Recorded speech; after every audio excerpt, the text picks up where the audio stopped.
Hey everyone, how's it going? Forrest here, again with another installment of my complete analysis of all of J.S. Bach's chorale harmonizations.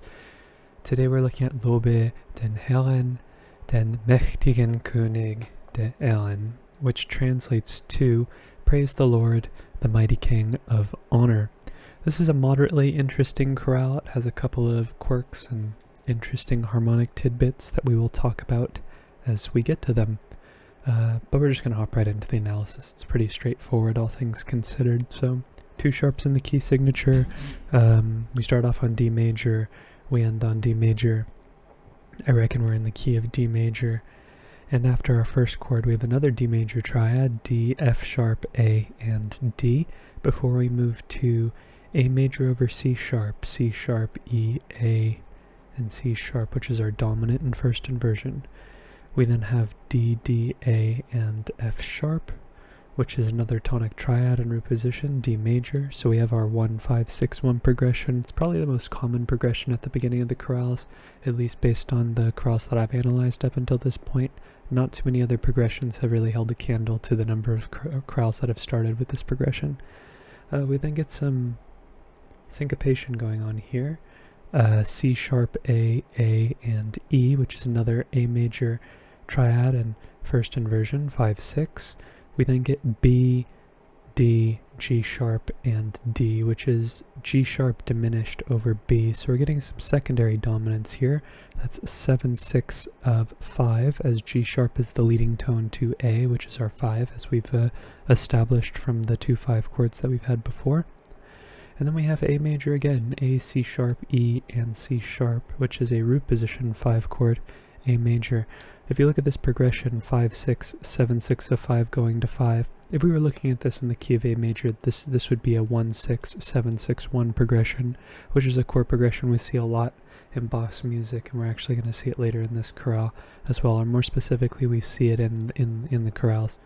We get another A major triad afterwards, A, and C sharp with a delayed passing tone here. So no need to reanalyze. We then have G, E, A, and A, which is a thirdless A7 chord. We can assume that it's A7 because the A's we've seen up until this point have been major triads, so I'm just going to hedge my bets, and we're just going to change the figured bass to reflect it. Actually, what would the figured bass be for a thirdless 7 chord over the bass? So the reason why we have 7 or 8, 4, 2, or what would the figured bass be? We have G, A, C sharp, and E. It would be a 6, 4, 2 chord here. So we have the 6 and we have the 2, but we don't have the 4. So instead of 4, 2, and I'm probably guilty of this in some other chorales as well, but the figure bass here should not be 4, 2, but rather 6, 2. The 2 is what's really implying the third inversion because the 7th of the chord is in the bass.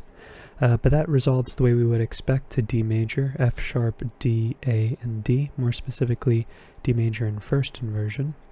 And then we have E, G, C sharp, and E, which is C sharp diminished in first inversion, 7, 6. We're seeing a similar progression to what we had before in A major terms, but this time in D major terms. And it does go where we would expect, D, D, A, and F sharp, which is D major in root position, with a little bit of an escape tone. I always get confused with these ones where you step and then skip out in the opposite direction. Is it an appoggiatura? Is it an escape tone? I don't think it matters too much. What matters is that we know that it's a non-chord tone, which it is. G is not a chord tone in this triadic context. But then we get A major again, A, E, A, and E, a big open fifth. It kind of has a suspended feel. It's like we would expect one of these voices to resolve down and that be a consonance, but like this A would be like a 9/8 suspension or something, but no, these are all chord tones, and 5 is being implied here, but the 5 chord does turn into a 7th on the next beat when we fill out the chord A, C sharp, G, and E. So no need to reanalyze, we'll just add the figured bass to reflect the change in the chord. And then we have our tonic triad at the end of this long phrase, D major, D, A, F sharp, and D. And we have another long phrase which is, if I'm not mistaken, the exact same as the previous, which there must be some slight variation at some point, because there is no repeat written into the music, and I am curious as to why, so maybe I'll catch it this time. So first measure, exact same thing so far. So we have a D major triad like we do in the beginning here, no need to reanalyze. Another D major triad here spelled the same way, so no need to reanalyze. We then have C sharp, E, A, and C sharp spelled the exact, C sharp, E, A, and A rather. Sorry if I called that a C sharp earlier. That's an A major triad in first inversion, and then that goes to D major. Oh, here's the difference. Oh no, sorry, I was looking at the wrong phrase. No, it's the same so far. D, D, A, and F sharp, which is our tonic triad for root position. C sharp, A, and E, that's the same chord again, 5, 6. We then have B, D, G sharp, and D. It's a G sharp major triad. Oh, sorry, I added a parenthesis there. This is not a passing chord, this is on the harmonic rhythm. This is still 7, 6 of 5, as G sharp is still the leading tone to A. And then we have A, C sharp, E, and C sharp spelled the same way. It's another 5 chord in root position. That turns into the same chord. Well, not the same chord, it's still a 5 chord, just revoiced with a delayed passing tone in the melody, so no need to reanalyze. And then we get G, E, A, and A, which has this interesting figured bass, 6-2, because it doesn't have a third, so adding the 6 in there would be important, as opposed to just having a 2 there. We then go to D major in first inversion, which is where we would expect it to go. F sharp, D, A, and D, which is 1, 6. We then get C sharp, G, C sharp, and E, E, G, C sharp, and E. That is 7, 6, C sharp diminished over E, and then we get D major, D, D, A, and F sharp with the same G here in the melody before we go to A, E, A, and E, which is our 5 chord in root position without the third. Then we have A, C sharp, G, and E. Everything is the same so far. I think these are 2 duplicate phrases. Why there isn't a repeat written in the music, I do not know. It's another perfect authentic cadence in the key of D major. Now, if I miss something here, please do let me know. I don't see why there shouldn't be a repeat written here. Maybe there's a particular reason. Who knows? As you can see here, that for some reason this BWV number has an A. I'm not entirely sure why. I probably should do some more research on that, but the fact that this is this A might be something that was tacked on to the collection after it had already been indexed or something. I don't know honestly, but it does have a letter here, which some of the chorales do. Not very many of them, and there's probably a reason why. So here we have a very short phrase where we have an imperfect authentic cadence in the key of E minor, and I think we modulate not straight away, but from this D major chord here. So we start off with another D major chord, D, F sharp, A, and F sharp, so no need to reanalyze. But then we get F sharp, A, and F sharp, which would be kind of like a 2 chord. I think we could call this 3 in the key of, this is kind of probably the most interesting aspect of the chorale here. So I'm going to call this 3 in the key of, we're going to call this E, and a delayed neighbor tone here. But I think there's something interesting happening here where we have F sharp, A, and F sharp. We don't know what the quality of this chord is, because without the 5th, this could be a diminished triad, or it could be a minor triad. I think in the context of D major here, it's a minor triad, but in the context of E minor, it is a 2 chord, which kind of interesting. We might even be able to add the 7 there, and if that's the case, we'd have to add the half diminished symbol. But if that's the case, I don't know. The reason why I think it's likely 2 here and Bach omitted the 5th to keep it ambiguous was because this could be an interesting case where the common chord is androgynous, so that the merging between keys is only using common tones as opposed to having to use C natural for whatever reason. There really aren't any voices where C natural would seem logical, maybe in the bass, but then we'd have a leap of a ninth up. He could go down a step and could go like 7, 6, 5, 1, but he didn't choose to do that, and this chorale is very old, so there's no really, we can only really speculate, but this 2 nicely leads to 5, B, F sharp, D sharp, and F sharp, which is our dominant. This D sharp is a chord tone, and then E minor, E, E, B, and G, which is our tonic triad, E minor in root position. And then the rest of the chorale stays in D major, and I'm inclined to believe that this is a common chord, even though it's a chord that's held for a long time.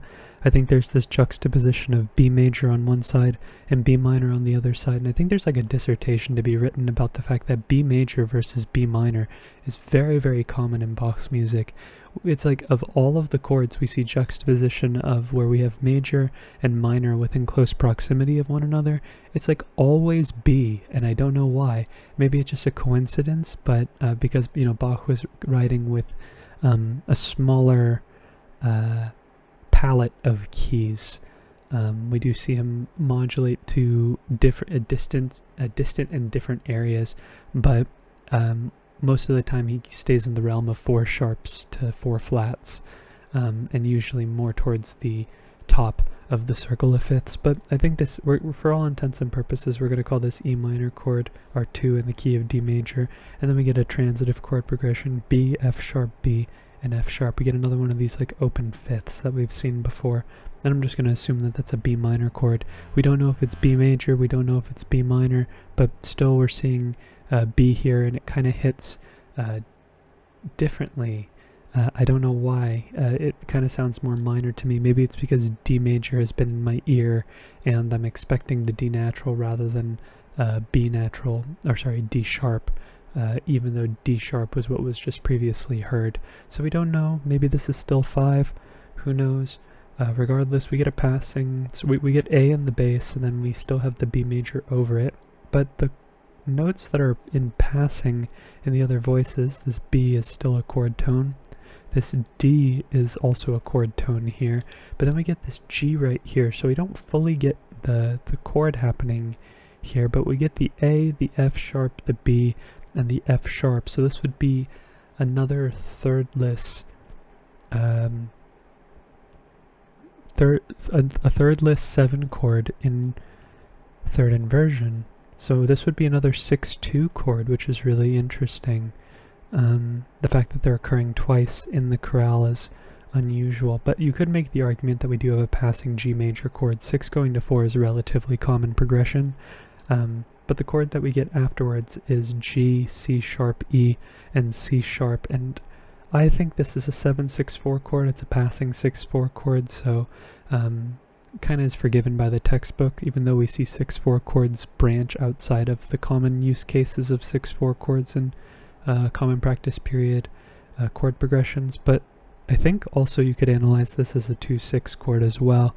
They're both more or less functioning the same way. 6 wants to go to 2. The 7th is still resolving down by step, but the reason why I think it's more likely that this is a 7-6-4 chord is because we resolve to 1 afterwards, and there's nothing saying that 2 can't go to 1. It's just more likely that 7 can go to 1. So I think that it's more likely that this B is a passing tone, or a passing 7th more specifically, and then we go to where we would expect it to, where we would expect it to. It goes to 1, but the inversion I don't think matters too much. I think it's the path of least resistance going stepwise down in the bass, but there's nothing really forcing it to do that.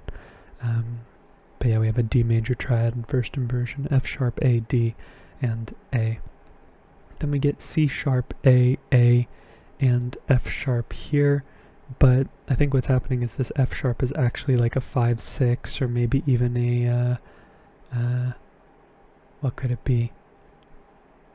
Yeah, I guess like a 5-6 suspension underneath the tenor. And there are a couple different ways you could go about reasoning what's happening here, but I think it's the E, the C sharp, the A, and the G that's actually happening here. So this would be an A7 chord over E, which would be 5-4-3.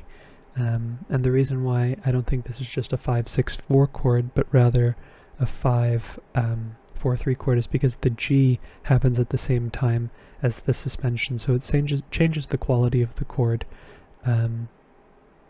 before we hear it. If we had this A as a half note, then it would be a 5-6-4 chord, but here I'm making the argument that it's 4-3, but they're more or less achieving the same thing.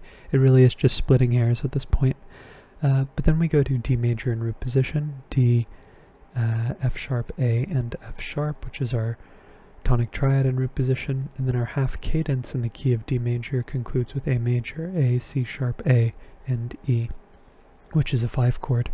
And then we're looking ahead towards a perfect authentic cadence in the key of D major. At the end, as we would expect, A, C sharp, E, and A. That's another A major triad, no need to reanalyze. We then have G, E, E, and B with the neighbor tone in the bass. That's E minor over G, which would be a 2-6 chord. 5 going to 2, that's a transitive progression. We would definitely expect 5 to go to 1. Maybe it's also a deceptive progression because we're getting a chord that we don't expect to happen after 5. However you reason it, still it's going to a place that's unexpected. We then have G, A, E, and C sharp, so 2 ends up going back to 5, but this time it is in, this is a fully voiced 5-4-2 chord that kind of gets turned into a 5-4-3 chord here, but actually the 7th of the chord gets removed, so this is actually a 6-4 happening here. And this doesn't really enrich the chord progression anyway, but if the bass triad doesn't change, I like to note these because Bach often plays with the voicing of the chord by changing one of the voices, and I think that's interesting to take note of when it doesn't, it's not hurting the analysis or really changing the trajectory of the progression. But then the 5-4-2 actually resolves. This E is more of an ornament that surrounds or encloses the F sharp, which is really where the G sharp, or the G natural rather, is resolving to. So we have F sharp, A, and D, which is our tonic triad in first inversion. We then have A major in first inversion, C sharp, A, and E, which is our 5 chord, 5-6 more specifically, and then we go to our tonic triad, D, A, and F sharp, kind of similar to our progression that we had here at the end of either our first or second phrase, doesn't really matter. This D is a chord tone, this G is not, and as we're getting ready for our final cadence, we have an A major triad, A, D, A, and E. This D is a 4-3 suspension over the bass that resolves on the next beat, A, C sharp, A, and E, and then we cadence on D major, D, A, F sharp, and D. Tonic triad, root position, and that is today's analysis. Really long title, maybe the longest title of a chorale that we've had so far. We're going to encounter this chorale in a couple weeks' time. I see that it's being reused in a nearby, not too distant BWV number, but I will not spoil that. That information, if you're curious, is just publicly accessible online. But this chorale is pretty straightforward. Not too many interesting things. I'd say this ambiguous F sharp triad here is probably the most interesting aspect of the whole chorale. The avoidance of the C natural to really fully contextualize E minor would it's an interesting choice, and I'm curious as to why Bach didn't use it. So yeah, I think I'm going to end the video on that note. The analysis, I think, pretty much speaks for itself. Lots of 1s, lots of 5s in this chorale as I'm looking at it. There's really a lot of 1 and 5, actually. Like, it really is a lot of 1 and 5, which goes to show that you really don't need a big plethora of chords, a big myriad of chords to create interesting music. You can really do a lot with 1 and 5. Or Bach was able to achieve a lot with 1 and 5. Maybe not everyone can do it, but I rest my case. Thank you so much for watching the video and supporting the channel. If you are interested in following me along on this journey to analyze all of the chorale harmonizations, feel free to subscribe and hit the notification icon. I upload once a day. And I have hundreds of videos planned for the future, so if you'd like your daily dose of analysis, if you'd like your daily dose of Bach, feel free to join me on this journey. But that being said, I look forward to tomorrow's analysis, and I hope you take care.